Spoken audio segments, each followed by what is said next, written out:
Up next on The Bottom Line, a Montgomery County Schools teacher who challenges his students to be their very best is named Educator of the Year. We'll learn about a local nonprofit that's making the dream of playing sports a reality for thousands of kids. And we'll see how the county's Office of Consumer Protection steps in when a local business is evicted.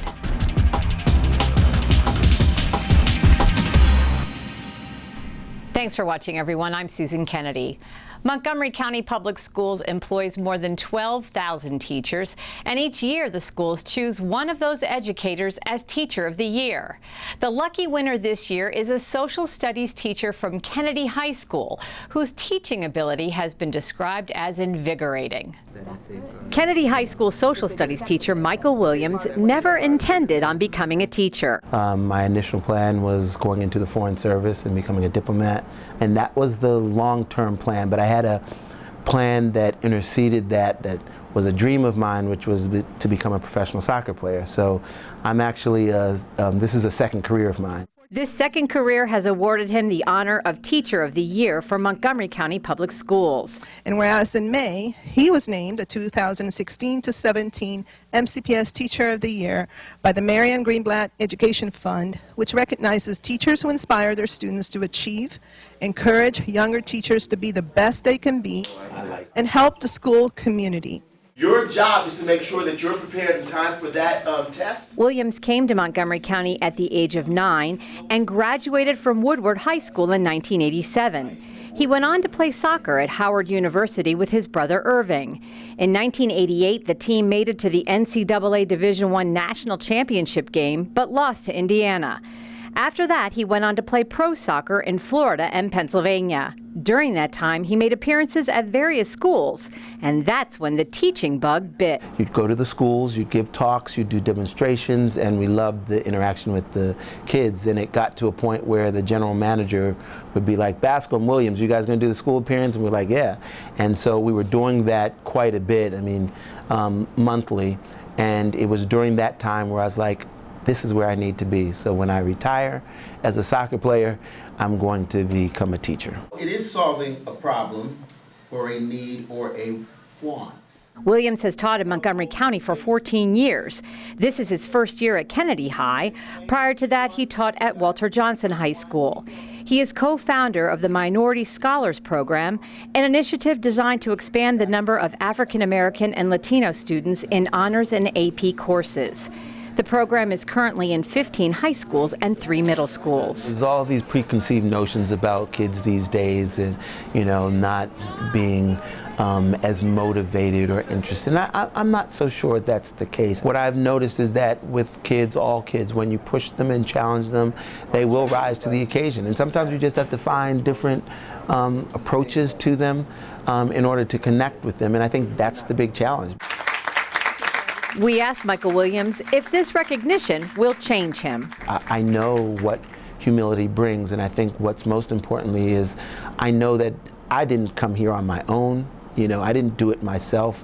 I think that's the biggest mistake, is that arrogance makes us think that we're the ones who created it. There was too many people who helped me be who I am. And so, I could brag about myself, but it doesn't make sense. It makes more sense bragging about all those others who helped me to where I am, who keep me grounded, who keep me thinking and on my toes, like those students who do as leaders.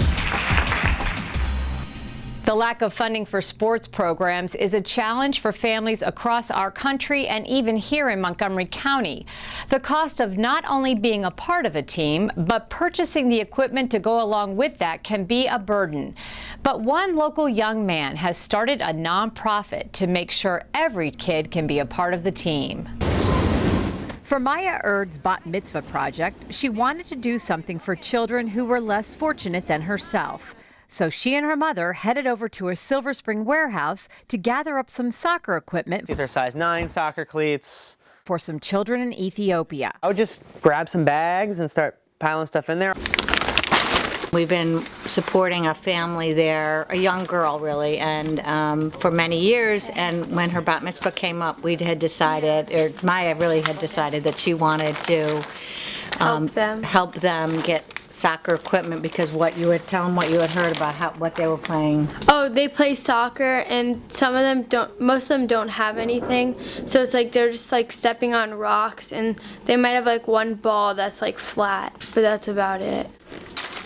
They reached out to Max Levitt, founder of Leveling the Playing Field, a nonprofit that gives underprivileged kids the chance to enjoy playing sports. It all started when Levitt was the equipment manager for the Syracuse University football team. I walked into the equipment room for the first time and I was like, my eyes were wide open. I couldn't believe how much stuff was surrounding me. And then, the crazy thing was at the end of the season, my boss would literally tell me and my coworkers to throw away everything that was in the equipment room. Why? Well, because we're getting $3 million worth of brand new Nike gear every single year. When it comes in August for the football season, where do we put it on the shelves, right? There's no room on the shelves for anything. You know how many of these we get? How many? Probably 100 plus.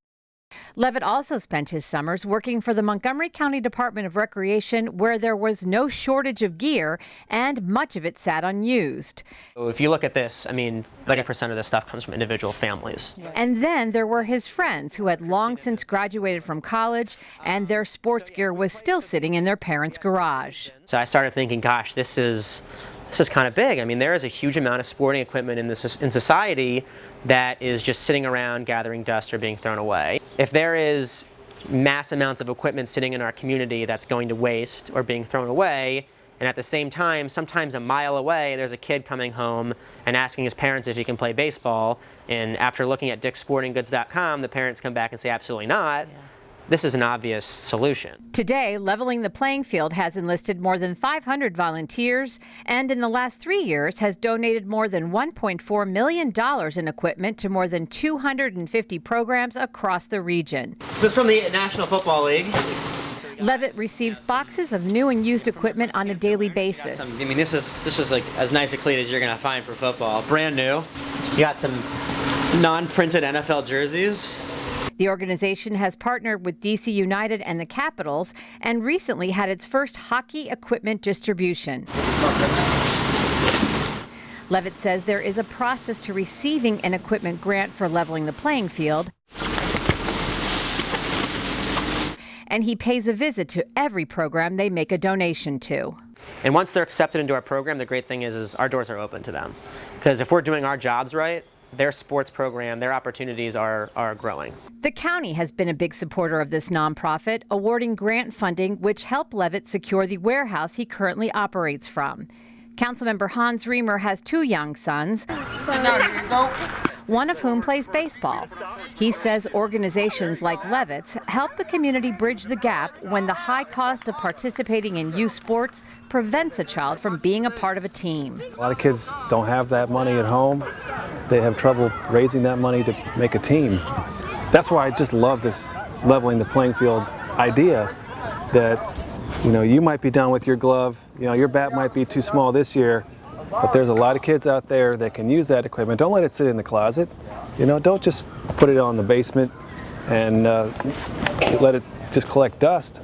Let some other kids play with it. The demand for what we're doing is growing almost monthly. We have 250 programs, many of which come in here on, we have people in here every day getting equipment for their programs, odds and ends. That's pretty typical for us, so it's only going to grow. This 27-year-old wants to eventually bring his business model to more cities. He says it's a no-brainer, that it makes perfect sense. I don't aspire to run a local charity. I don't. I aspire to run a national charity. I don't see why this can't become like a Toys for Tots. This has been done before. We've already proven that this works, that this helps kids get involved in athletics. We've done it to over 80,000 kids in 3 years, almost 4 years, with one person and only 2 people for the last 8 months. It's not hard to pull off. This simple idea, where just a ball or a glove can mean a child gets an opportunity. And one of the things you wanted to do was make a donation. Yeah. Oh, thank you. Thank you so much. Appreciate it. And this is from her. And thank you very much. Appreciate it.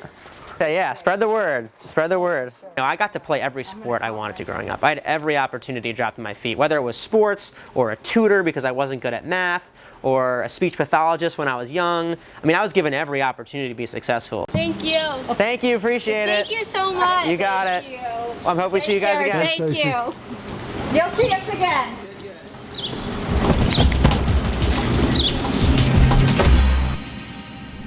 The Montgomery County Department of Consumer Protection works to enforce laws to ensure a fair marketplace for consumers and businesses alike.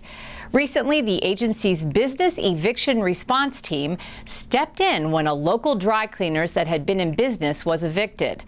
Consumer protection employees turned into dry cleaning clerks for the day and helped customers recover their clothing.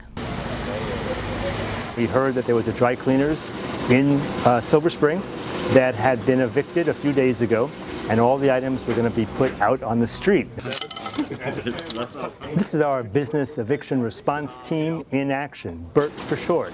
We respond to evictions that are conducted by the Sheriff's Department. I have some shirts up here that I want to get out. Then I call Consumer Protection. How are you, sir? I'm doing good. Doug Numbers. We talked to the phone. How are you?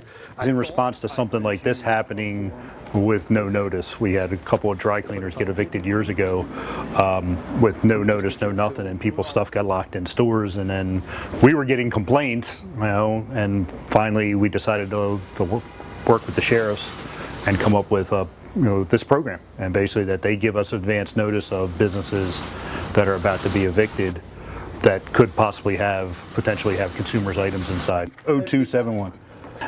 You got 8 things? Yep. Does that sound right? Yep. Okay. This is my parents' dry cleaner that I come to every so often. 3 dresses, a blouse, and a sweater. Right? Okay. That's it. Is that all of it, or is there more? And this has been here probably for a couple of weeks, and I came to pick it up. I don't even think my mom knows, so I'm going to tell her. I had 2 suits in there and 2 new suits. And I planned on taking them with me and found out that they were closed up. So here I am today finally getting them. We owe a big thanks to the landlord for just not putting this stuff out onto the street or into a dumpster, which they technically could have, legally could have. When they evicted the owners, they could evict all the stuff too into the public right-of-way under law, and it would be gone. So I got my fingers crossed. Mr. Yoon, does this look like your stuff? Okay. There you go. Thank you. Thank you, sir. February. It's not in the system. We've had to learn how this system works. Ooh, no rack. When did you drop it? 5-5. There's no rack number. We was learn as we go. This basically is what we've done. Be able to find clothes that don't have a rack number where we're just going to have to search. Here we go. Yep.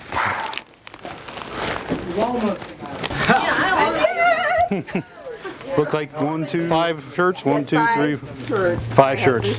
That's it, right? Yes, all right, I'm going to keep the receipt. Thank you, sir. Thank you very much. The bad news is they were great people and a great cleaners, so it's too bad the way it worked out, but I'm happy with the way Montgomery County's handling it. Depending on what's left, how much we got, how old it is, we're going to probably take it back to our office and have a volunteer call people and say, hey, we have your stuff.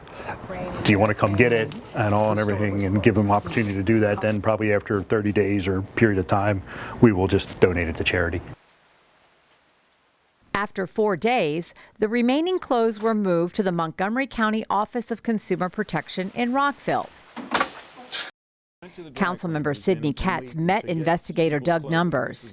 Katz, whose family once operated a dry cleaners, knows the problem with customers not picking up their dry cleaning. And I can tell you, we did have people, not that we especially appreciated it, but they would bring their clothing in by the season, leave it there until the next season. So that could easily be how that 70 pieces of clothing were there. I mean, we became somebody's closet. I mean, if you think you're in trouble or you know you're in trouble and you've been served with, I mean, usually eviction papers are served a number of, in advance, usually weeks, months.